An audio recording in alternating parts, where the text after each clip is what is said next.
నమస్తే welcome to top Telugu special story. రసవత్తరం AP రాజకీయం. టీడీపీలో టెన్షన్, వైసీపీలో అయోమయం, అభ్యర్థుల ఎంపికలో గందరగోళం, భారీగా ఆశావాహుల క్యూ. ఆంధ్రప్రదేశ్ రాజకీయ పరిణామాలు జెట్ స్పీడ్ తో మారిపోతున్నాయి. మరో 2 నెలల్లో అసెంబ్లీ పార్లమెంటు ఎన్నికలు జరగనున్న నేపథ్యంలో రాజకీయ వేడి రాజుకుంది.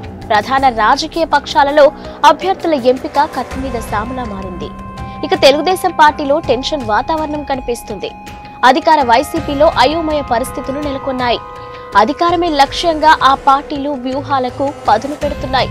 ఈ ఎన్నికలను ప్రధాన రాజకీయ పక్షాలైన తెలుగుదేశం, వైసీపీలు చావో రేవో అన్న రీతిలో అత్యంత ప్రతిష్టాత్మకంగా తీసుకున్నాయి.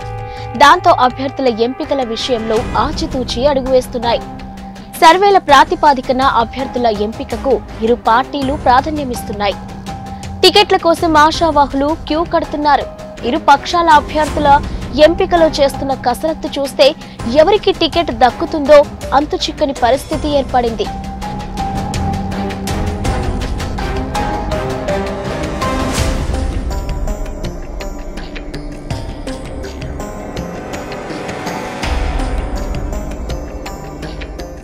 వైసీపీ ఓవైపు నియోజకవర్గాలకు ఇన్ఛార్జీల పేరిట నియామకాలు చేపట్టింది.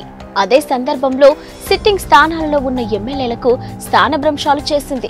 పలువురు ఎమ్మెల్యేలను ఎంపీలుగా, ఎంపీలను ఎమ్మెల్యేలుగా బరిలోకి దింపే ప్రయత్నము చేస్తుంది. ఇక సిట్టింగులు ఉన్న స్థానాలలో ఇతరులను నియోజకవర్గ ఇన్ఛార్జీలుగా నియామకాలు జరిగిపోయాయి. తద్వారా కొందరిలో అసంతృప్తి రాగాలు వినిపిస్తున్నాయి. కొందరు పార్టీని విడగా మరికొందరు అసంతృప్తిని వ్యక్తం చేస్తూనే చివరి వరకు వేచి చూసే ప్రయత్నం చేస్తున్నారు. అదే సందర్భంలో ఒక పక్క పార్టీలతో టచ్ లో ఉన్నారు.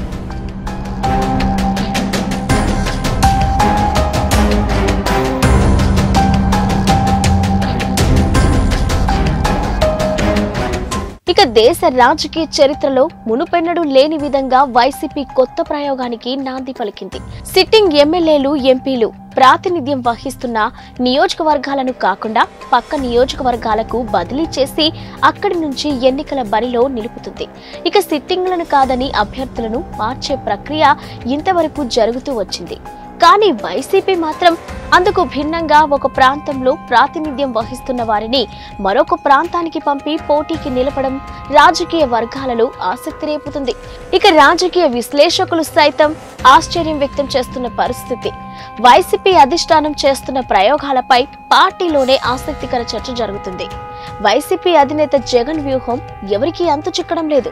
ఇదిలా ఉండగా ప్రస్తుతం ఇన్ఛార్జీలుగా నియమితులైన వారే అభ్యర్థులా లేక మళ్లీ మారుస్తారా అన్న అయోమయం పార్టీ నేతల్లో నెలకొంది. ప్రత్యర్థి పార్టీల అభ్యర్థుల ఎంపికను బట్టి మార్పు చేర్పులు మళ్లీ ఉంటాయన్న అనుమానం కూడా నేతల్లో లేకపోలేదు. ఇన్ఛార్జీలుగా ఉన్నవారు ఇప్పటికే నియోజకవర్గాల్లో పర్యటించి ప్రచారాన్ని ప్రారంభించారు. అయితే ఇక్కడ ఒక ట్విస్ట్ దాగి ఉన్నట్లు తెలుస్తుంది. తనకు ఓటు వేసి గెలిపించాలని ఇన్ఛార్జీలు అడగకుండా ఫ్యాన్ గుర్తుకు ఓటు వేయాలని ప్రజలను అభ్యర్థించాలని అధిష్టానం ఆదేశాలిచ్చినట్టు సమాచారం. దీన్ని బట్టి కొన్ని చోట్ల అభ్యర్థుల మార్పు చేర్పులు మళ్లీ ఉంటాయని పార్టీ నేతలు భావిస్తున్నారు.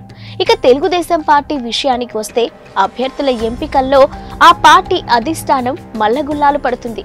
తద్వారా ఆ పార్టీ ఆశావాహుల్లో టెన్షన్ వాతావరణం కనిపిస్తుంది. జనసేన, బీజేపీలతో కూటమి కట్టి కలిసి పోటీ చేసేందుకు టీడీపీ అధినేత చంద్రబాబు సిద్ధమైపోయారు. ఈ నేపథ్యంలో సీట్ల సర్దుబాటు వ్యవహారంలో ఎవరికి టికెట్ దక్కుతుందో తెలియని అయోమయ పరిస్థితిలో ఆశావాహులు ఉన్నారు. ఇక సిట్టింగ్లకు అధినేత ఇప్పటికే పోటీ చేసేందుకు గ్రీన్ సిగ్నల్ ఇచ్చారు.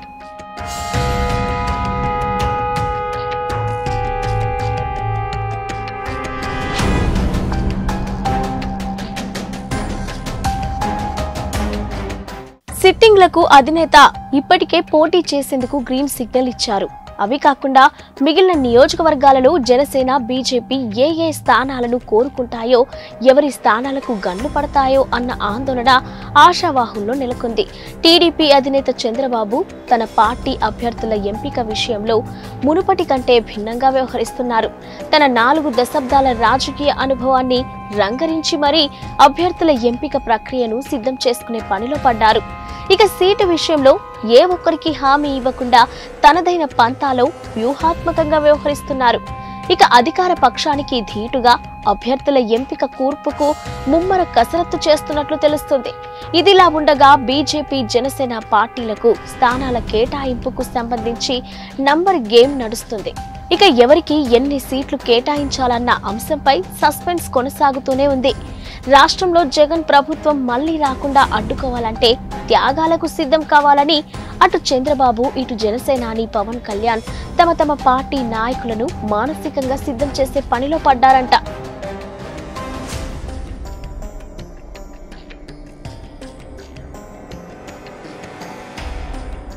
రెండు 2014 ఎన్నికలలో కూటమి ఎలాంటి ఫలితం సాధించి అధికారం చేపట్టిందో ఇక అదే సూత్రంతో ఇప్పుడు 2024లోనూ అధికారం చేపట్టాలని భాగస్వామ్య పక్షాలు వ్యూహాన్ని రచిస్తున్నాయంట.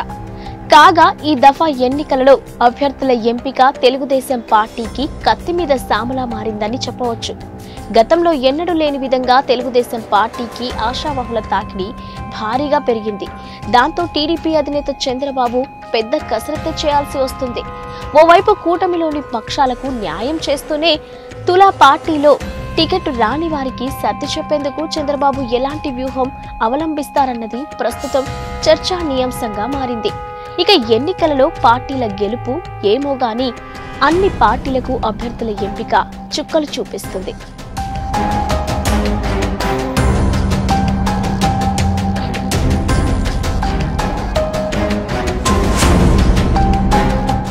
ఇది ఇవాల్టి స్పెషల్ స్టోరీ. మరొక స్టోరీతో మళ్ళీ కలుద్దాం.